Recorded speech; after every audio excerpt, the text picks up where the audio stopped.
Tonight, we know 4 people who were hurt when a train derailed in Crawford County are all out of the hospital.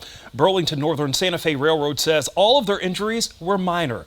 Now, the company says the derailment involved 2 locomotives and 10 rail cars. 2 of the rail cars went into the Mississippi River. Those have been secured but have not yet been removed. Authorities say those 2 rail cars did not contain hazardous materials. Other cars on the train were carrying paint and lithium-ion batteries. The train derailed yesterday between DeSoto and Ferryville in Crawford County. The tracks run along Highway 35. Now that the cleanup has begun, so does the investigation into what caused the derailment. Ward Jollis joins us live near the crash site. And Ward, there's already calls for change.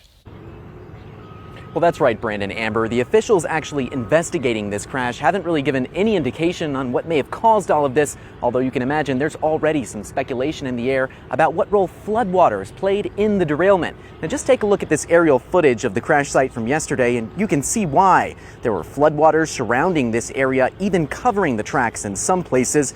Wisconsin Congressman Derek Van Orden has been probably the most vocal about his concerns and the potential role flooding had to play in this disaster.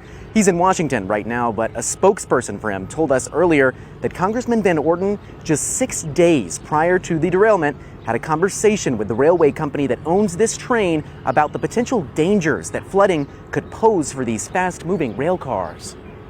The railroad personally assured the congressman that they were experienced in handling flooding and that they were frequently inspecting the tracks. Congressman Van Orden wants to ensure that not a single rail car runs on the railroad until every inch of the track is inspected and repaired. And we spoke with Governor Evers earlier today about his thoughts on the cause of this. Here's what he had to say. You know if flooding had anything to do with this? I know it's still under investigation, but from some aerial footage we saw, it looked like there's some water on the tracks potentially. It could be. You know, that's why we do an investigation. I don't want to prejudge that. It'll ultimately be up to the Federal Railroad Administration and the National Transportation and Safety Board to decide what was the cause of this derailment. As of right now, tracks in both directions along the Mississippi River are closed, and officials here tell me they expect that to last until at least Sunday. Brandon, Amber. All right, Ward, thank you for that update.